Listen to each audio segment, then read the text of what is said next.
Hello, everybody. Welcome to another episode of the Andrew Cooperrider Show. Of course, I'm your host, Andrew Cooperrider, and today we will be talking about one of the, we're going to talk about the Biden speech slightly, but we're going to talk more about what it says about our politics in general, and we're going to relate some of that back here to Kentucky. But I got to tell you this, that Biden speech was one of the scariest speeches I'd ever seen, and mainly because of its implications and where they're going with it. And we'll dive more into that here in just a second. But as always, guys, I ask you to please like, comment, share, and subscribe in order to support the show. That helps out a lot. Spreads it far and wide as far as where we as people listening and paying attention. Review the show if you're listening on Apple Podcasts. If you're catching this as a video on YouTube or Facebook, you can always listen to it in the podcast form as well on all major podcasting platforms. Just simply search the Andrew Cooperrider Show. Finally, please text the word Liberty to 33777. Once again, text the word Liberty to 33777 to join our text subscribe list, where we'll send you important updates about events going on with the campaign, as well as this podcast. And that's pretty much it. Events, this podcast. We'll also let you know about legislative things. That gets more important as we get into legislative season. So please text to subscribe. Finally, one more thing too as well. Please donate. Helps out, helps the campaign out. A few bucks goes a long way. You can go to c4ky.com. Once again, that's the letter C, the number 4, the letter K, and then the letter Y.com. c4ky.com. And thank you guys so much. So Biden's speech was one of the it's a scary piece of work. And it goes into kind of just one, where Democrats are, but two, where I think we need to be aware of as Republicans, and what we need to be asking our elected people to do. The first issue we're going to have here with this speech is, in general, some of the, I guess, the cinematography of it all, if you want to call that the set of the speech. It was not exactly a nice looking scenario there at all. The way they lit it and what look they were going for. Well, first, hold on real quick too as well. The other thing with this is he had some Marines there in the background of while he was speaking, and it just kind of really it caused some issues for some people, myself included, where we didn't really like the fact he was using the military in that way. It just didn't seem, I don't know, it just didn't seem like the right kind of thing to do there. That's just me. Because normally when you have a straight political speech like he was doing here, you don't have the Marine Corps standing in the background. One is he uses our military as a prop, certainly, overall, and also as well, it really, here you go. So here's a picture there. So you can see he's got his red scary background there, and which, by the way, is the quintessential, like every single dictator tyrant from every single movie ever, V for Vendetta and Star Wars and all those. That is the look they use. And what's scarier is when you work in politics or have been around politics at all, what you realize is this is not by accident. The words he chose was not by accident. None of it's by accident. It was not an accident in that way. They were purposefully trying to go ahead and do that. If you go, when you pick colors, so for an example, the sign behind me, the Brood sign, if I can get it on, it's not plugged in. The Brood sign behind me, it's normally red lit. Now it's not red lit because tyranny or anything else. It's red lit because that goes in to my colors, and it's a little bit of an accent. Additionally, as well, red is commonly associated with the GOP, so sometimes you use red to indicate your party status. Now, in this case, he wasn't using red to indicate party status. It was certainly to create a menacing look behind him, that front look lights, as we were shown in that photo, the military members in the background, implying the threat of the military force, certainly creates an issue. Now, as I was saying, what's scary about it is people looked at it and said, that looks good. That is the look we're going for. And the words that he said, they also said, that sounds good. That's what we want you saying. And so what ends up being the issue here is you cannot listen to what he said, and you cannot look at that background and not feel a sense of dread, if you are at all conservative. Because what he said was literally kind of cat out of the bag, that MAGA Republicans, aka Trump supporting Republicans, are essentially domestic terrorists. That's what he called them: domestic terrorists, and hate democracy and the Constitution and everything else, yada yada yada. But what's scarier about that is as he does that, and then as we see things like the FBI going after Trump in such a way, which, by the way, on the FBI going after Trump, I have a new theory. Okay, bear with me here. Here's my theory. You may agree, you may disagree. Hillary Clinton's running for president in 2 years. Now, I know what you're saying. You're saying, Andrew, what's that got to do with the Trump FBI raid? Follow me here, okay? What if they're not going to indict Trump, they're not going to do anything else, right? But what really hurt now, stay with me. I know you're thinking, Andrew, what are you saying? But follow me. Hillary Clinton's been awfully active in the media and on the Netflix and things like that, doing her little what is that show? Gutsy show. I guess the gutsy thing was bothering to stay with her husband after he was receiving sexual favors from the help in the White House. Any woman who really knows her self-worth, I think would maybe so publicly like that have, I don't know. I think she should have reacted a little bit differently. I love my wife very much. She loves me, and that sense of betrayal certainly would be devastating. But seemed not bother her too much. I guess she's real gutsy and don't need no man. Certainly not a man that respects her. Anyway, so going into it though, I think she's gonna run. Here's why. Follow me. Bear with me. What they're trying to claim Trump did, mishandling of classified materials, is very similar and the same as. It isn't same in that sense, not to the degree, not to the varying largeness, not to the fact that Trump was president, she's Secretary of State. Two different rules when it comes to classified materials, mainly complicated by the fact that the president can declassify anything, which makes it even more complicated. But they're trying to create this claim that he mishandled things and then created he obstructed justice in the thing. Because if you remember, what Hillary Clinton did was she mishandled these documents, and then as they were researching while they were going through discovery and figuring out and collecting evidence for the crime and everything else, she wiped all of her computers. And so she should have been charged with obstruction of justice, and she wasn't. And that was one of the big takeaways. And they know that'd be attacked for her. So they figure Trump's the candidate in 24. We'll do this. It won't stick. It won't work. But then we can go ahead, and when Clinton runs, we have the whataboutism to play off of, and we don't have to worry as much about that affecting the outcome. I think that's what they're doing.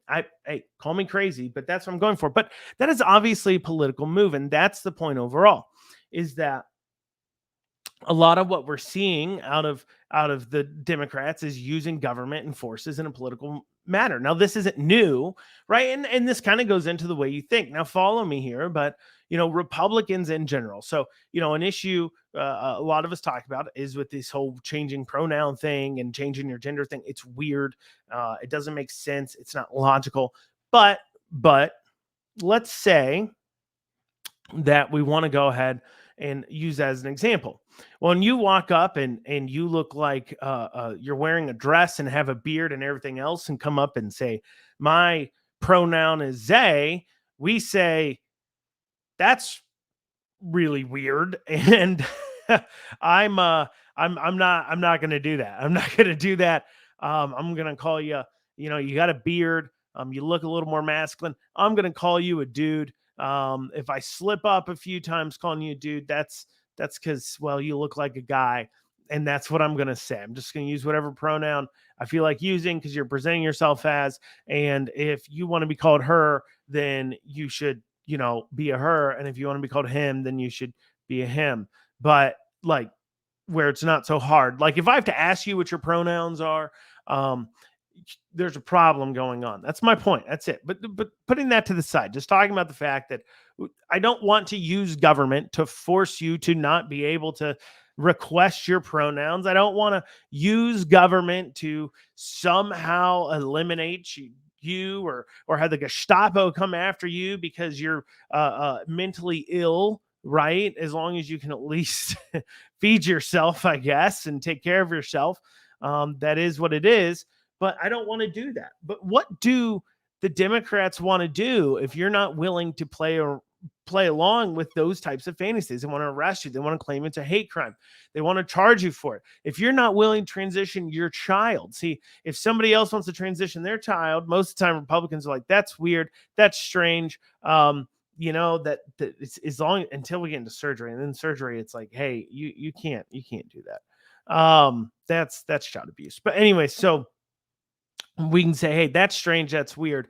But we're not exactly advocating for the police to come around and arrest you for doing that. But what do you see the left doing? I mean, look up in Canada and California, and it's certainly making its way across the nation, where if your child says, I'm a guy, and was born a little girl, and at 10 years old, she's like, I'm a dude. And then you won't like give her hormone treatments and gender affirming care, as they call it. What do they want to do? They want to take your kid away, the rest you, call you child abuser, all these things. It's just fact of the matter. Republicans are less not even fascist, because fascism, according to Mr. Mussolini, fascism would be better. Piece of crap, Mussolini. Fascism would be better described as corporatism, because it's simply using corporate government to do the kinds of things that the government can't. So, and we see that a lot. All the Democrats, we're seeing that with the ESG scores. We're seeing that with the way they're weaponizing some of our financial institutions and things like that. Clearly, the Democrats are more fascist, but the behavior I was describing might be more tyrannical in that way. And it's quite clear Democrats are more tyrannical than Republicans. They just are. They want to use government in a lot more situations. Just because I say I don't think government should be involved in it doesn't mean I don't have an opinion. Doesn't mean I can't think something you're doing is wrong. Doesn't mean I am robbed of that opinion. Doesn't mean I'm unable to voice my opinion. All it simply means to me is I'm not going to use government to bust down your door and arrest you because you're a dude who likes to put on dresses. But mark my words, Democrats would love nothing more than to have the police come and arrest you and charge you with a hate crime if you're not willing to call that dude that puts on dresses Zay. Trust me, they do. That's what they're doing in other places. This isn't even hyperbole. And so when we have that, we see them willing to do that. We see the Democrats coming out and they're putting forward this speech. They say this is a good idea. This is a good speech. It is being simply used.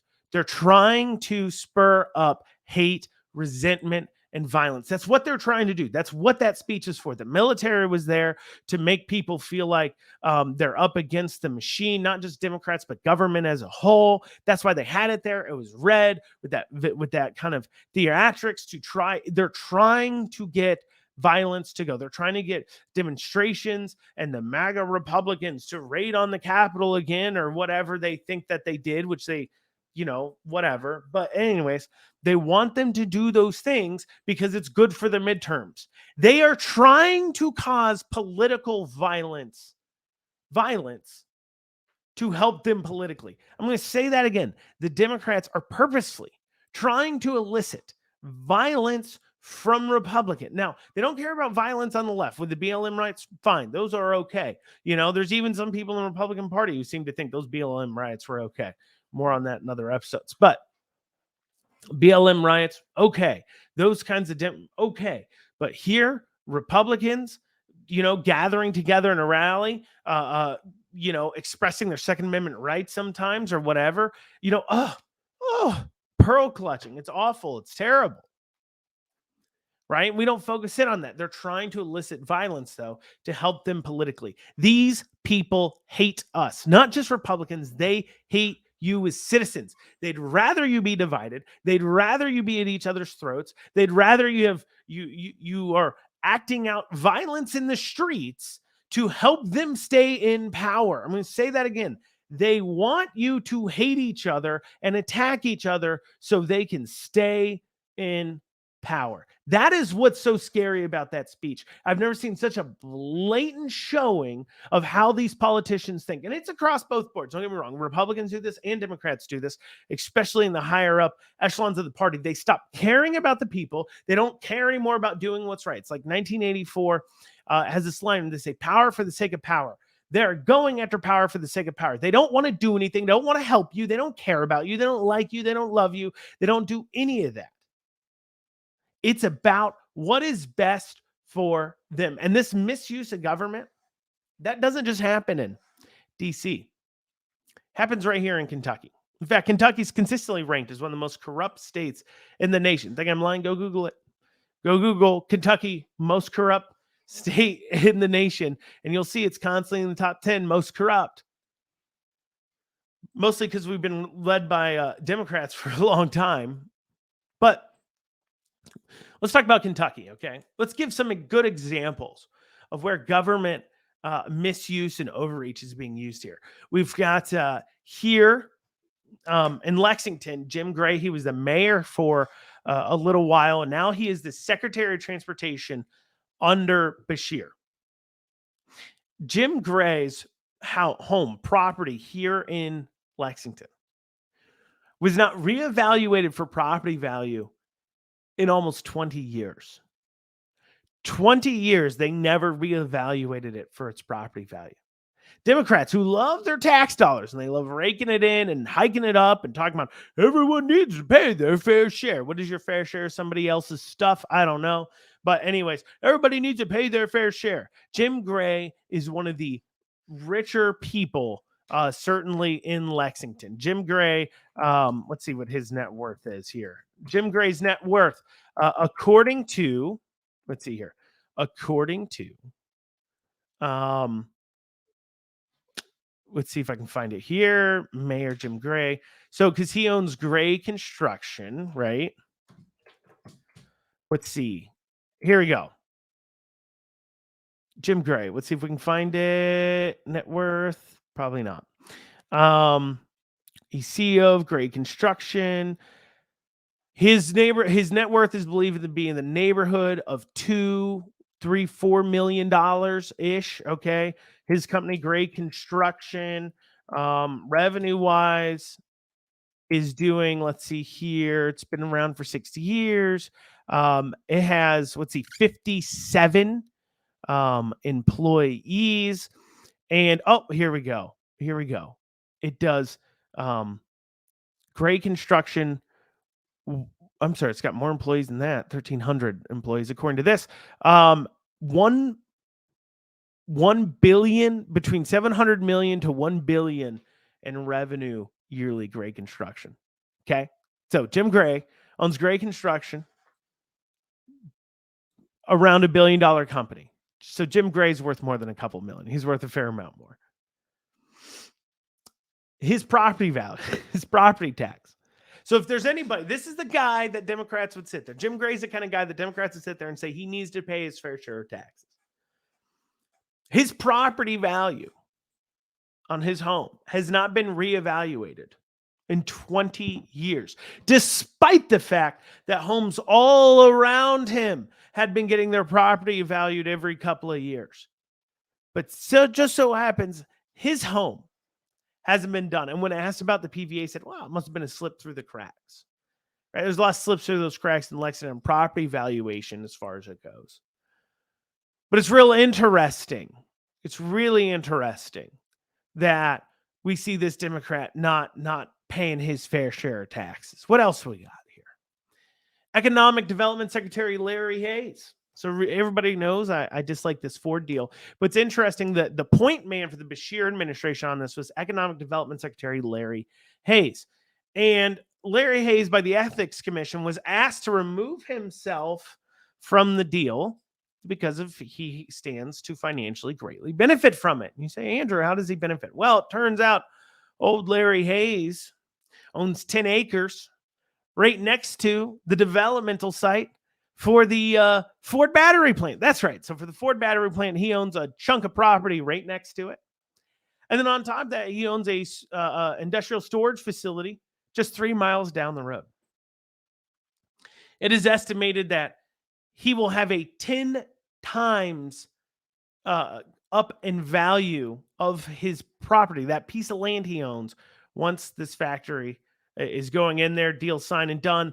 That property next to it shoots up in value, as does his industrial storage facility. Nice, right? The ethics committee asked him to be removed. Bashir left him on. Why? Well, because Bashir's, both Andy and his dad, are just as corrupt as the rest of them. They don't care about things like ethics. They don't care about those kinds of things.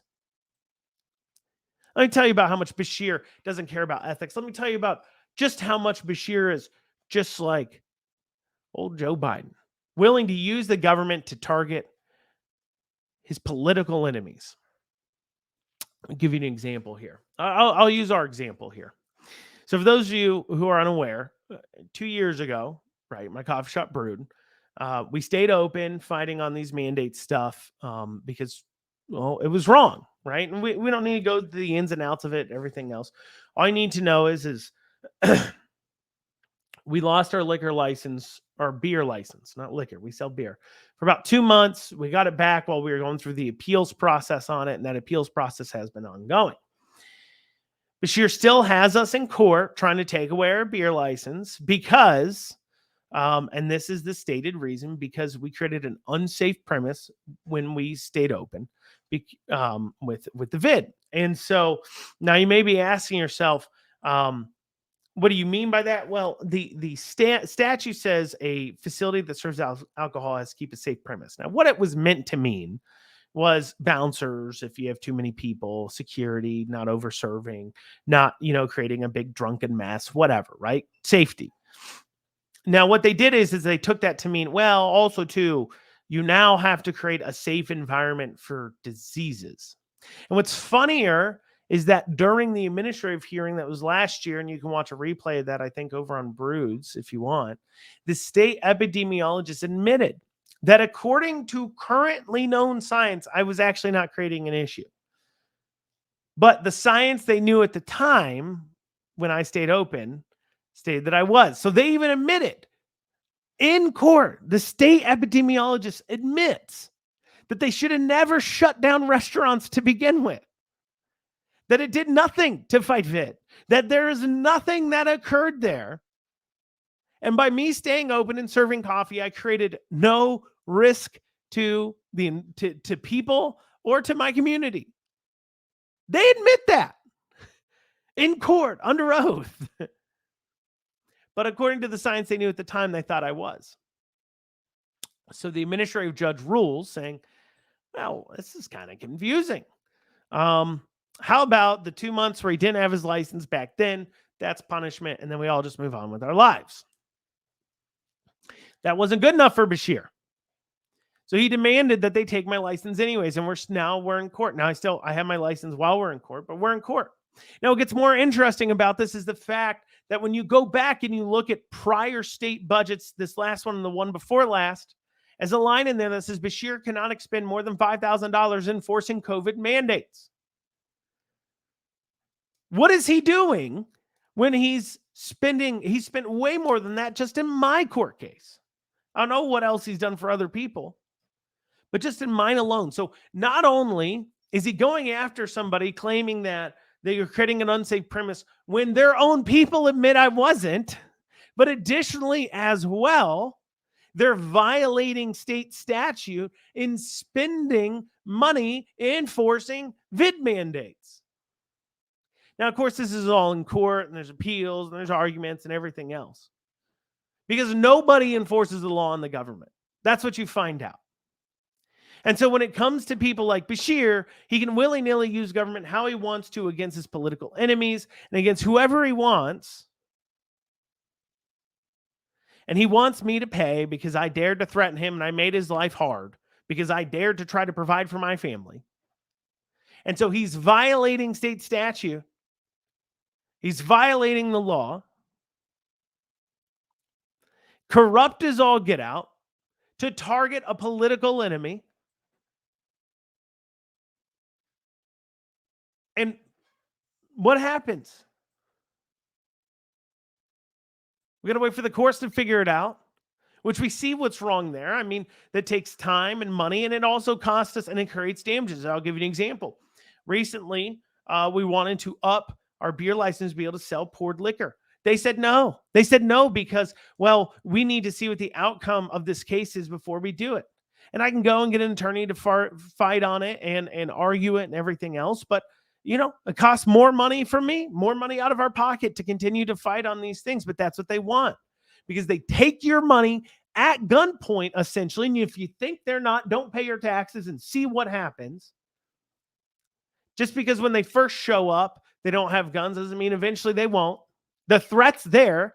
You pay your taxes mostly because of the threat. I'm sure you don't believe you're getting a good deal. And so they take our money and then they use it to tyrannically go after whoever they want and bleed them out. If you can't get them legally, if you can't throw them in jail, bleed them out financially, just like they're doing to Trump. Trying to bleed them out as much as possible. Millions of dollars going to attorneys and everything else. And who pays for it when they're wrong? After years and years of fighting, most of the time, the taxpayer ends up having to foot the legal bill of the person they wrongly went after. Just in paying out attorney fees alone to the other side, I know Beshear has cost the taxpayers around $500,000 at least from lawyers I know. From people like Chris Weiss winning cases, and then they had to pay the legal fees. But what happens to Beshear? What happens to Biden? What happens to them when they violate the law like that? Nothing does. Nothing. You have Beshear literally saying, you have Biden literally saying, I can't do something with executive order. I can't erase a student loan debt. I can't extend the eviction moratorium. I can't do these things. Then does it anyways. And what happens? Nothing does. And they'll continue to do it.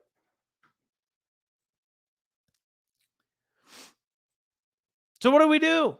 What do we do? What do we do to address things like Jim Gray, Larry Hayes, and Beshear here in Kentucky? What do we do to deal with these corrupt pieces of garbage? And they are corrupt.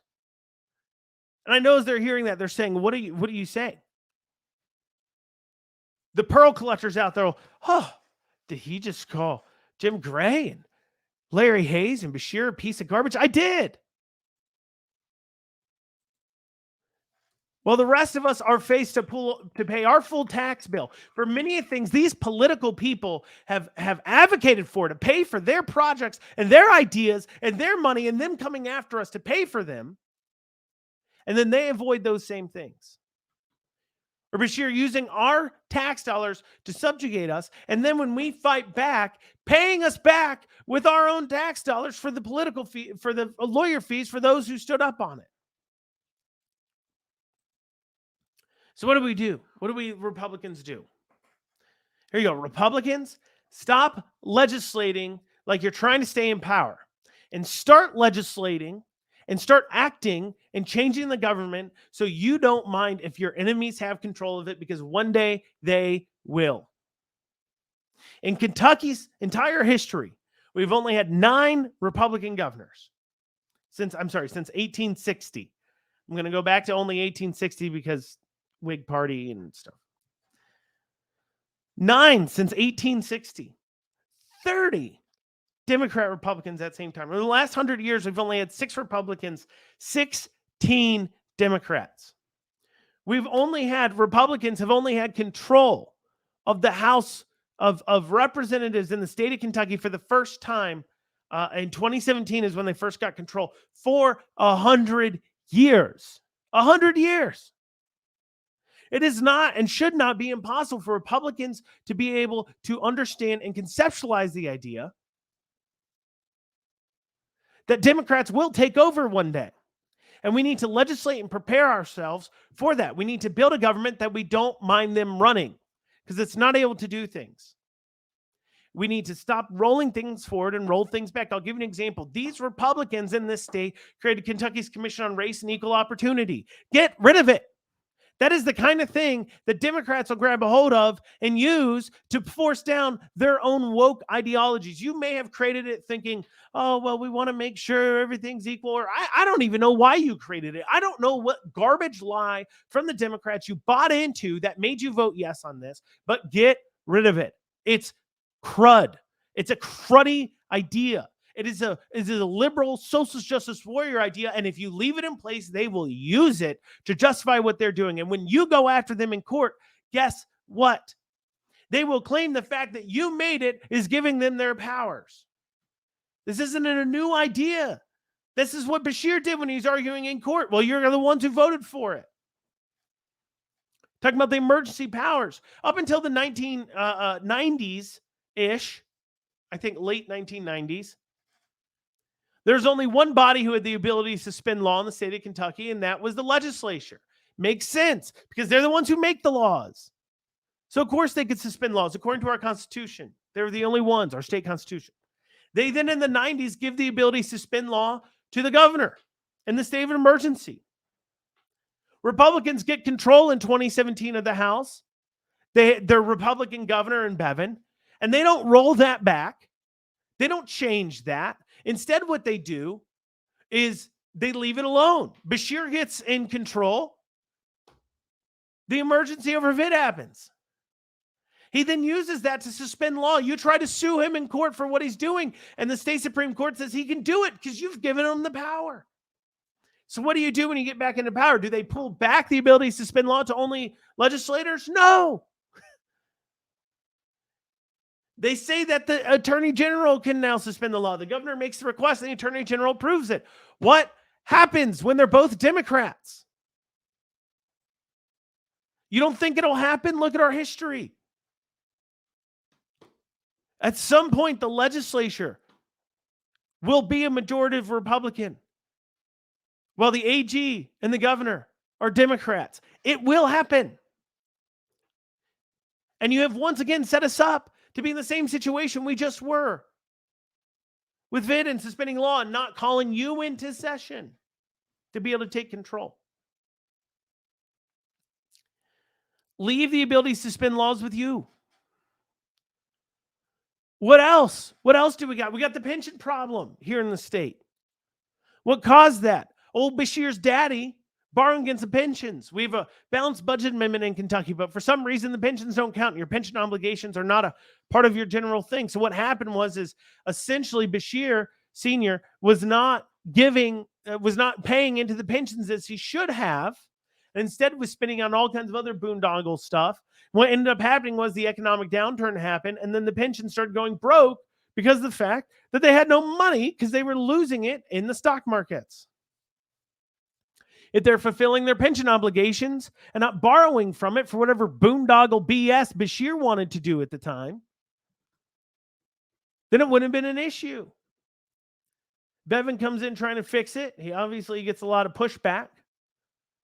Point being is the real way to fix this is to come in and say, no, your pension obligations as figured upon this process is a part of our budget to stop the Democrats from destroying the state pension again. They're relying on you guys to get it right. And I get it. They're politically going to play whatever games they're going to play. But it's not about staying in power. It's about building the kind of government you want to rule you. And the government you want to rule you fulfills its pension obligations.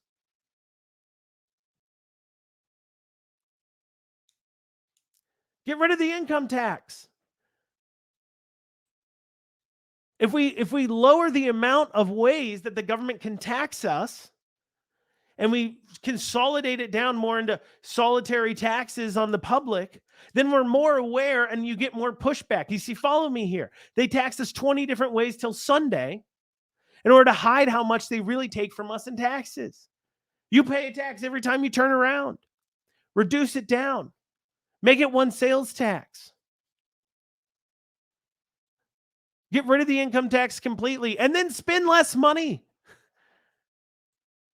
And you force them to not be able to spend as much because you got a balanced budget. And now you've gotten rid of different ways they can tax us to raise those revenues. And now they only have this one way. And if they raise it too high, guess what? The citizens have a problem. They either A, replace them, or B, it becomes to a head. But regardless, they're going to know exactly how much they're being taxed and what the issue is. So get rid of the income tax. And then pass a constitutional amendment to keep it gone so Democrats can't change it. It makes it harder to undo. At the national level, we see the same thing. When we get a Republican president again, with a Republican House and Republican Senate, pass a law enshrining Trump's energy policies so when a Democrat takes over, they can't play with our gas prices. People talk about why is it that the Republican candidates aren't doing as well? They're not inspiring. Some of them are very inspiring. The Republican Party right now isn't very inspiring because all you say is we're going to stop them. And do what? What are you going to replace it with? You kept saying that about Obamacare. What happened? Step up to the plate. Cast a vision. Give us policy goals. We're going to get rid of income tax, not just as a state, as a country. Give me a policy goal to latch onto that you're going to push towards. The Democrats, they have goals, universal health care, UBI, whatever, to, take all the immigrants in, make you poor, put you in blockhouses, whatever their goals are. Give us a policy goal that builds the kind of government you want your enemies to be in charge of.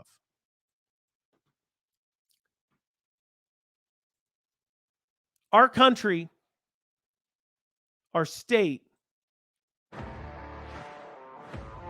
is depending on it. It is dependent upon us to stand up and do the right thing. It is dependent upon Republicans to stop messing around and once again start building the kind of government that we wouldn't mind our enemies being in charge. Thank you guys for joining me. I'll see you next week. Have a great rest of your day.